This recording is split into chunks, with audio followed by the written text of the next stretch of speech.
versículo 31 até o 30.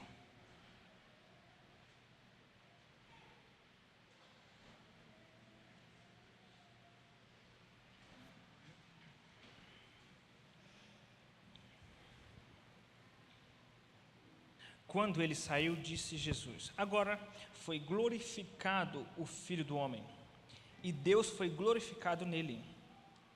Se Deus foi glorificado nele, também Deus o glorificará nele mesmo, e glorificá-lo-á imediatamente.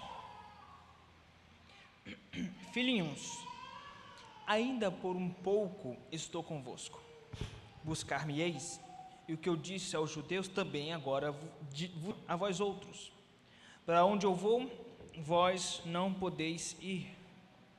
Novo mandamento vos dou, que vos ameis uns aos outros, assim como eu vos amei, que também vos ameis uns aos outros. Isto conhecerão todos que sois meus discípulos, se tiverdes amor uns aos outros. Vamos orar, meus irmãos, pedindo para que Deus fale aos nossos corações.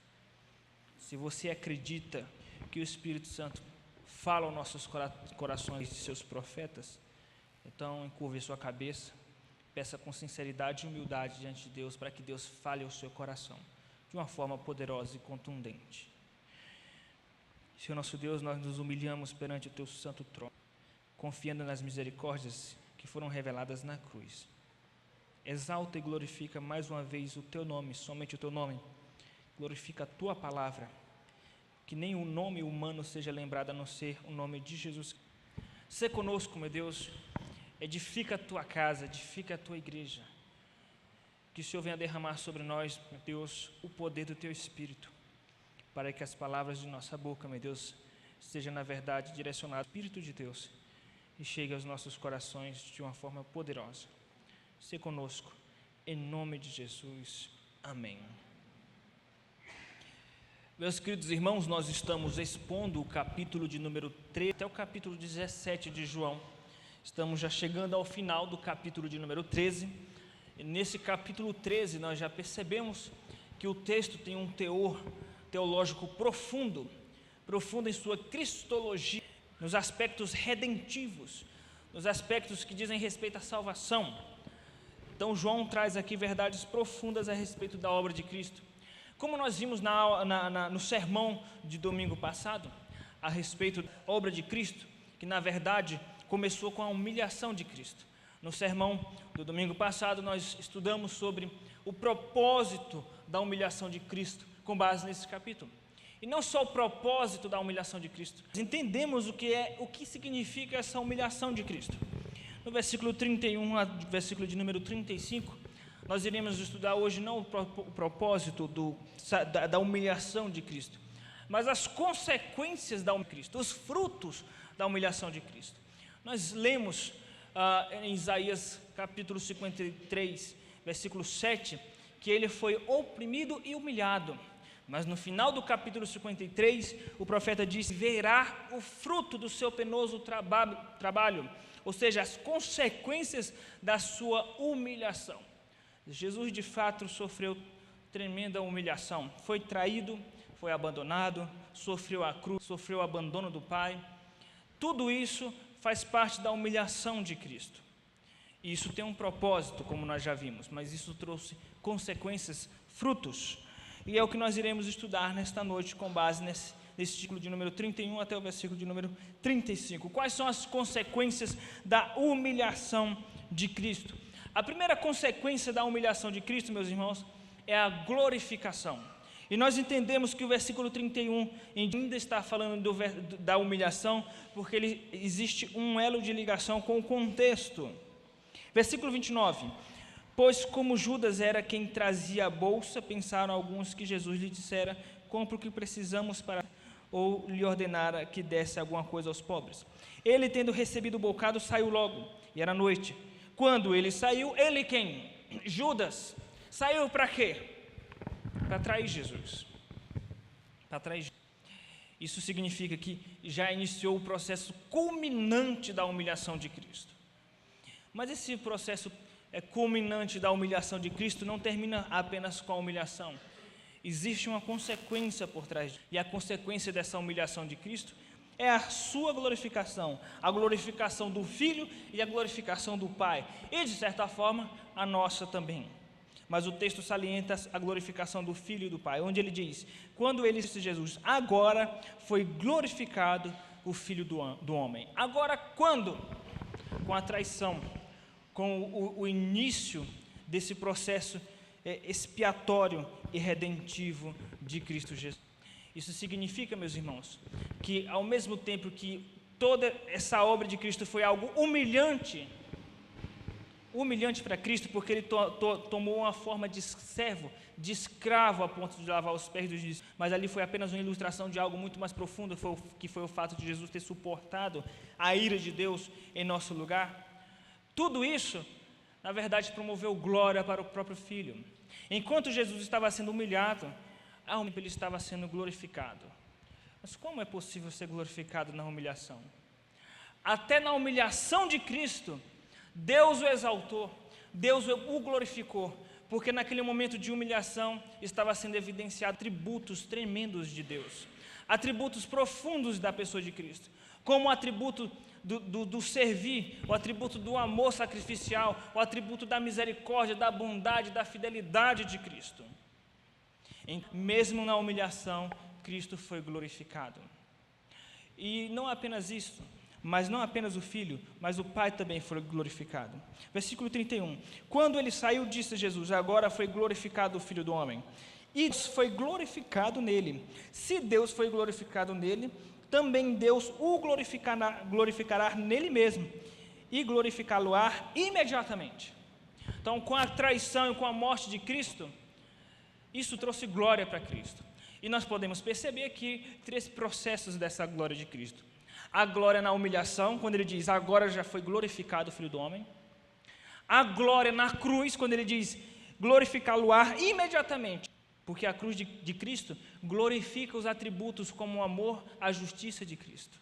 Então, ele foi glorificado na humilhação, na traição, mas ele foi glorificado na cruz também. E não apenas isso, mas ele iria ser glorificado na ressurreição, quando ele diz, glorificá-lo-á, irá glorificar nele mesmo.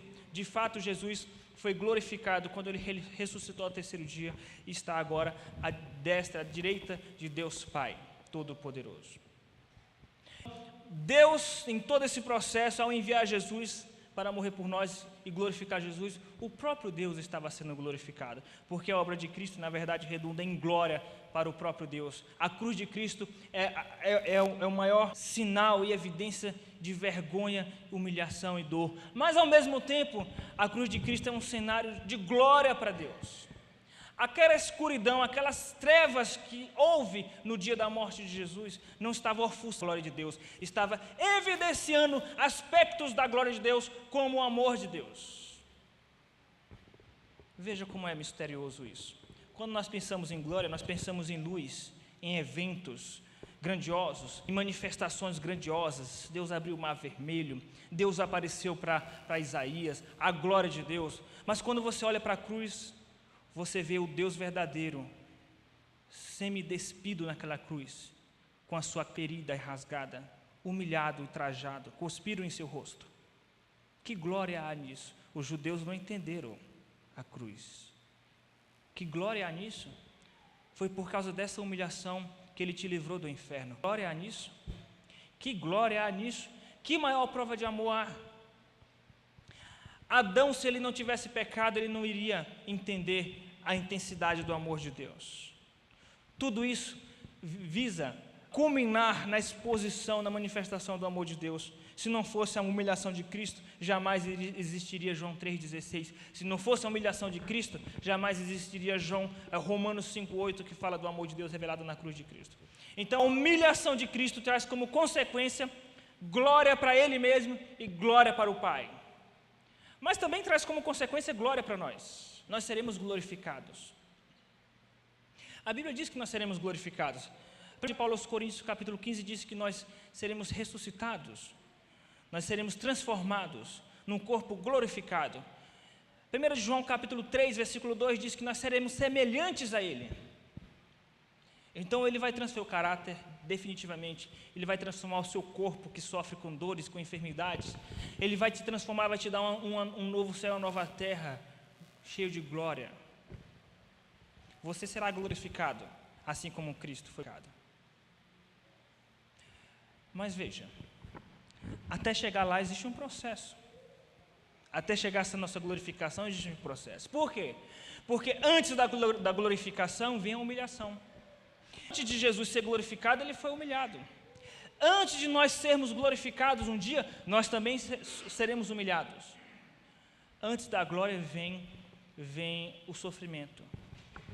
A humilhação precede a glória. Grave isso em seu coração. Se você está sofrendo, passando por humilhação, ou passando por algum tipo de luta, tribulação, saiba disso, que a humilhação, o sofrimento, precede a glorificação. Ora, não é isso que nos diz em Romanos capítulo 8, versículo de número 17? Com ele nós somos herdeiros de Deus, co-herdeiros em Cristo. Com ele nós seremos glorificados, se com ele sofremos. Ou seja, só vai ser glorificado com Cristo aquele que passa pelo processo da dor, da cruz, do sofrimento, da humilhação. Porque foi assim com Jesus, não vai ser diferente com você, porque nós não somos melhores do que Cristo. Se Deus fez isso com Cristo, Deus só glorificou depois que o humilhou. Não pense nós não pensemos que também conosco será diferente. Nós seremos glorificados, mas nós teremos que passar por aflições, por lutas, por humilhação. Mas a primeira consequência da humilhação de Cristo foi a glorificação. Glorificação do Pai, glorificação de Cristo, que produzirá a nossa glorificação. A segunda consequência foi a substituição. A substituição de Cristo na cruz. Versículo de número 33. Filhinhos, ainda por um pouco estou convosco. Buscar-me-eis, e o que eu disse aos judeus também agora vos digo a vós outros. Para onde eu vou, vós não podeis ir. Para onde Jesus ia, que os discípulos não poderiam ir? Você diz, para junto do Pai, mas um dia nós estaremos junto do Pai. Um dia nós estaremos no seio de Abraão. Então, que lugar é esse que a Cristo podia ir? Era a cruz, era o cálice da ira de Deus. É ser batizado na morte chamada cruz, crucificação. Em Marcos 10, Jesus falou aos discípulos exatamente isso. João e Tiago disseram, mestre, que nos assentemos ao teu lado, no trono, junto da tua glória. Um ao teu lado, do lado direito, outro do lado esquerdo. Olha o pedido deles. E Jesus disse, vocês não podem suportar o meu batismo. Não podeis tomar do meu cálice e receber do meu batismo. Ele estava se referindo, na verdade, à sua morte. Quando Pedro cortou a orelha de Malco, que Jesus então falou para Pedro, tomarei eu do cálice. Que cálice é esse? Qual é esse cálice? É o cálice da ira de Deus que Jesus suportou naquela cruz. E ele suportou aquele cálice da ira de Deus para instituir, porque Deus está virado contigo. Deus está virado comigo.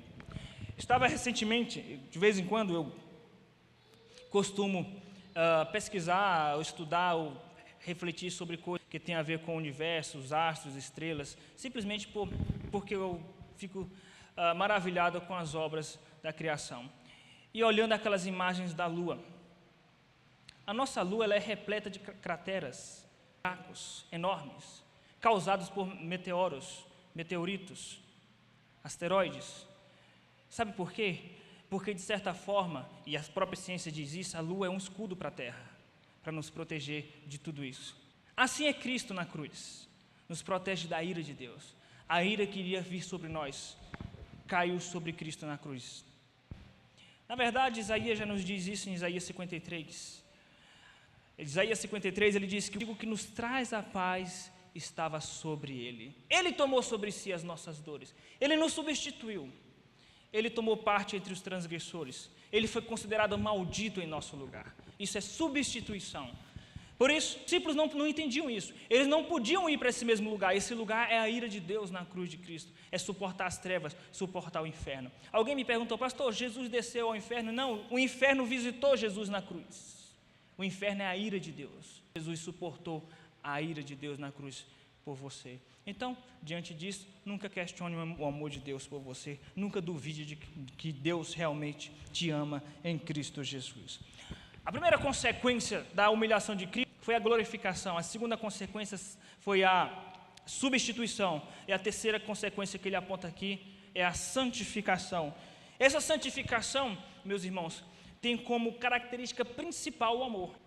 Que ele é maduro no amor, na verdade é um crente que está sendo santificado com maturidade, é onde a santidade de Deus melhor se expressa, é através do amor, porque o amor é um dos maiores reflexos do caráter de Deus, que reflete bem o de Deus, porque Deus é amor, 1 João capítulo de número 4. A vida cristã, o caráter cristão, tudo no que diz respeito à vida cristã se resume no amor, inclusive os dons. Domingo de manhã, hoje de manhã falamos sobre os dons, mas o maior dom, disse Paulo, é o amor. O caminho mais excelente é o amor. Por isso, o grande fruto da santificação é o amor. A grande evidência de que uma pessoa está sendo santificada é o amor. E uma grande evidência de que uma pessoa não está passando pelo processo de santificação, não verá o Senhor, é que essa pessoa não ama. Então o amor é central na vida cristã. Infelizmente, muitas vezes nós damos atenção a tudo, menos a esse aspecto importante que é o amor. Porque se você ama a Deus, você vai cuidar do seu corpo. Se você ama a Deus, você vai buscar uma pureza sexual. Se você ama a Deus, você vai buscar uma pureza de língua, de mente. Se você ama o seu irmão, você vai buscar cuidar do seu irmão. Você vai lutar, evitar de magoar o seu irmão. Então tudo se resume em amor. Não é à toa que o maior mandamento é esse: amar a Deus sobre todas as coisas, o nosso próximo como a si mesmo. Esse amor, na verdade, é um reflexo do amor de Deus. Nós o amamos, na verdade, porque Ele nos amou primeiro. Então, o que acontece na nossa santificação é que nós nos santificamos, buscamos uma vida de santidade. Nós buscamos uma vida de santidade por causa do amor de Deus, porque o amor de Cristo nos constrange a isso, segunda carta de Paulo aos Coríntios, capítulo 5, versículo 14. De Cristo nos constrange, e é disso que ele fala: por causa do seu amor nós buscamos uma vida de santidade.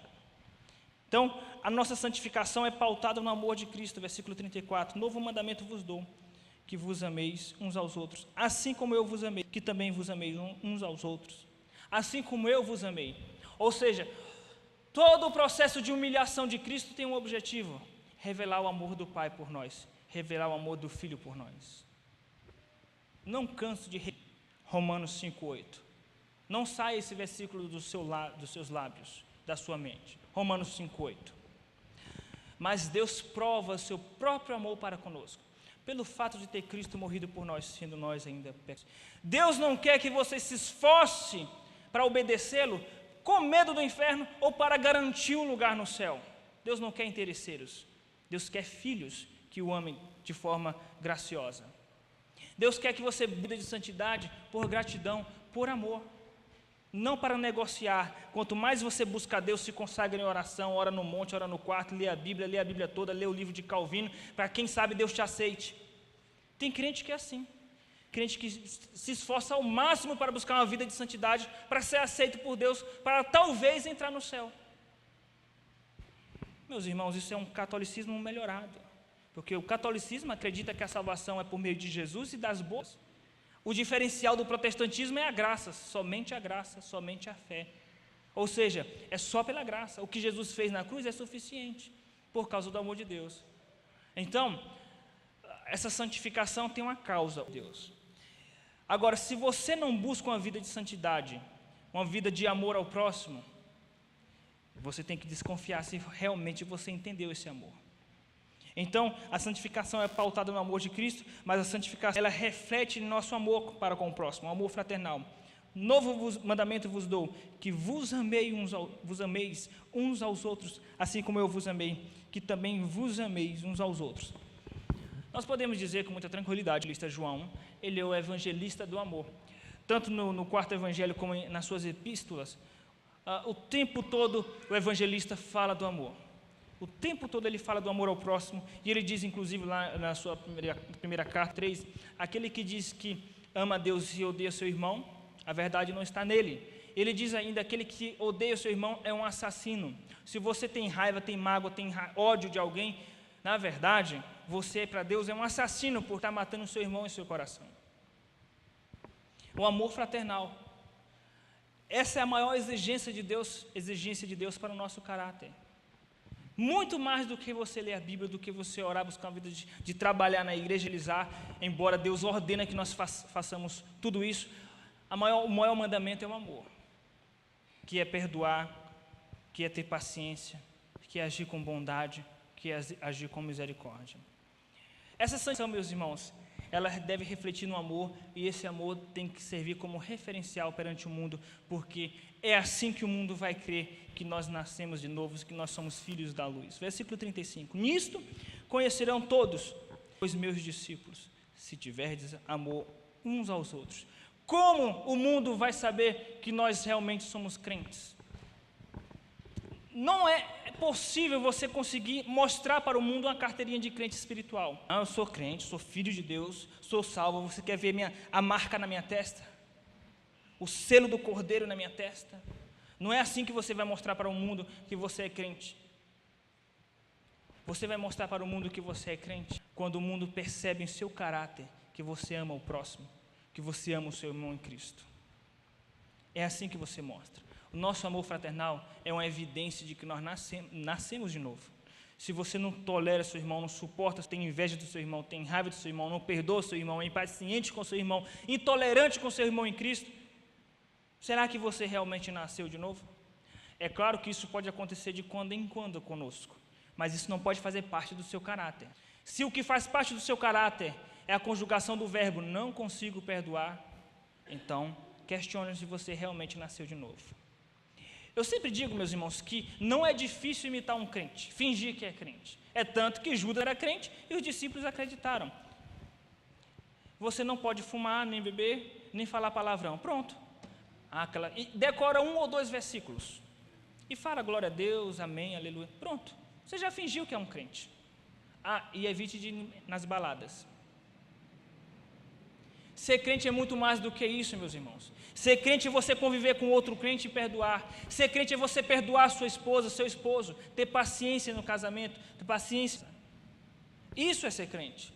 E isso é difícil de cumprir. Meus irmãos, nós vimos nesta noite as consequências da humilhação de Cristo. Quais sejam a glorificação, a substituição e a ação. Que Deus assim nos abençoe, meus irmãos.